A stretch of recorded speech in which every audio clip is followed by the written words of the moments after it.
Hey everyone, welcome back. So we're back to the scrap bin, and this time we're combining the scrap bin with a sketch from, actually from for the scrap lift from Paper Issues. So up here on the upper right hand side, you'll see the scrap lift from Paper Issues. It's a really cool page, and I thought it would go great with from our scrap bin because the base of the page is, in her case, a stenciling of trees, and then a bunch of banner shaped kind of strips of paper. So that to me is a perfect way to use scraps. So I am using a very old Heidi Swapp stencil, and it's a paper. It's like that thick cardstock. So this is definitely the absolute last time I can use it. It has been warped. It has like all kinds of paper on it, or all kinds of mixed media on it. I've used it over and over and over again. And I'm using it with the Picket Fences Pumpkin Spice B. Picket Fences came out with a bunch of different paper glaze sets, and I got the pumpkin spice, which had this really cool copper color, an orange, and a yellow, and it's very fall and it's very me. And I just thought this stencil. Now this stencil is one of my absolute favorite designs. I'm gonna have to find it in a plastic version. So if anybody out there knows where this stencil is, that would be great. If you want to put it in the comments, I will be very, very glad and grateful. But I'm just using the stencil, and I'm going to do two sides of the stencil, and then I'm going to turn the camera off, or two sides of the paper, and let all of this dry off, and then come back and forget to turn back on my camera. So what I'm showing you there is on the back of the stencil, I had used it to do some blue, probably speckled egg or something. And because the stencil is paper, it got wet and some of that blue came off on the stencil. So that's when I realized I think this is it.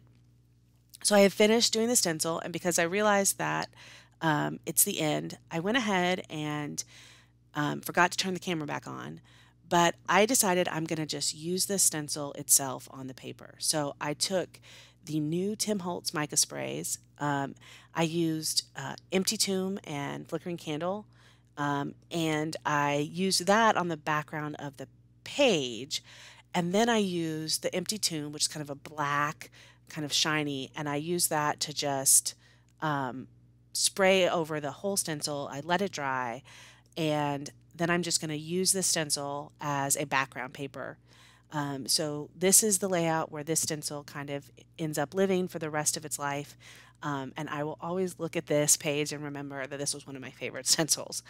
So I'm going to glue it on some background paper. So this is a picture of me going to the National History Museum in New York.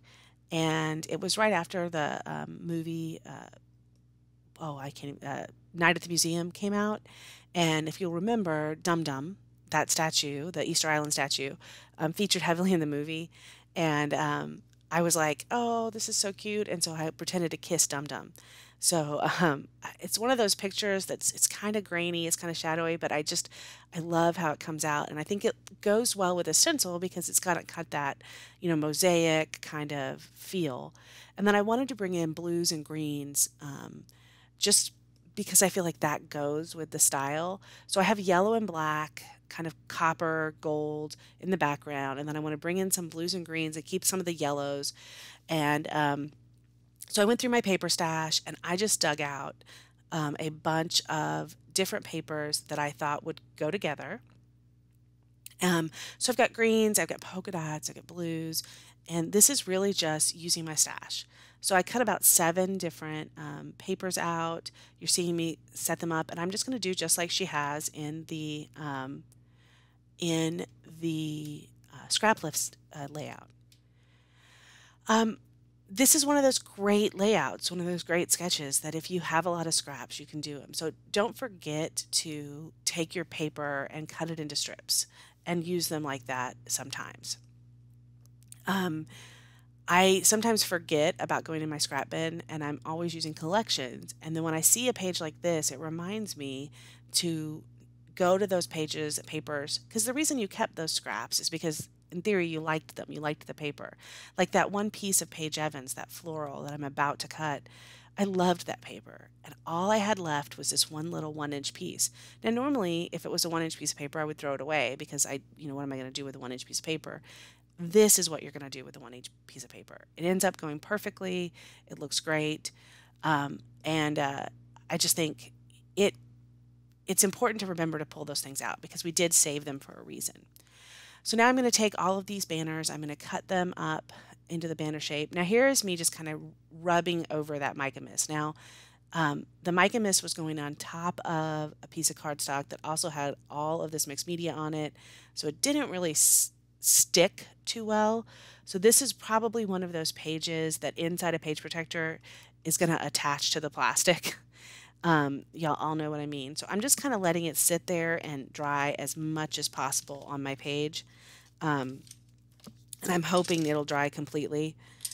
But anyway, I absolutely love how this one turned out. It's one of those pages, and I think it's because of the stencil. It's just my favorite stencil. So now I'm going to cut flags, and then I'm going to ink all the edges, and I don't make you watch that. I attach all the flags together as one big huge piece, and you'll see I've got a couple of florals, a couple of stripes, some solids. The green and the blue are kind of solids, but at the end of the day, I think it just turns out perfectly. And then I have this kind of the stencil with that blue background, and then finally I just used a darker gray to matte my photo. Okay, so now that we have attached the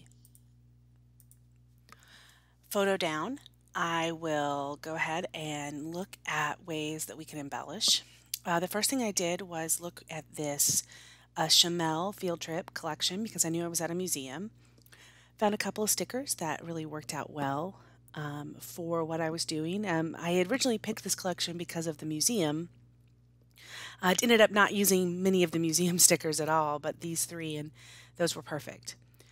I'm not going to embellish much more with stickers, but now I am going to add my title, just like she had her title on the left-hand side of the photo. And I have these old black stickers. I have no idea where they're from, but they don't stick, so I'm going to have to glue them down. And the whole time I was looking at this, I kept thinking in my head, Dum Dum Love. I don't know why. I guess the Radar Love song was kind of going through my head, and I just thought it was super cute. Now I'm going to move on to the rest of the embellishing. And what she had done in the Scraplift is some stamping with some words. So I pulled out my Allie Edwards story stamps. I was a member of the Allie Edwards story stamp subscription for a long time. If you're looking for just some good all-round sentiments that you can use in bullet journaling or in your personal scrapbooking, I think they're perfect. They're not really for card making. They're not like what I would call card making sentiments, but for scrapbooking and for journaling, and for me, I do a lot of kind of reflection reflection scrapbooking, like in traveler's notebooks. They're perfect. Highly recommend going and looking at the story stamps. This particular set, I think, is a Elle Studios. It had just a couple of cool statements. So it says favorite photo, so darn funny. I've got a heart there. And basically that's what I'm doing to embellish. I'm not going to do anything else. This is one of those layouts that I kind of looked at for a while to try to decide if I wanted to add anything, and I really like how it turned out. This is kind of what we've been talking about in the last few videos of getting your stamps out and using your stash. And I have all these story stamps and I have all these stamps, and I tend to not use them on my scrapbooking as much. So there's actually a whole story stamp about and. So you and me, what comes next, these things together. And so I used the and stamp there for a couple of them. And then I did this is so us. So all of these things really kind of go along with the layout that we did and the picture that we did. I hope you enjoyed it. I hope you're enjoying the Scrapbin series.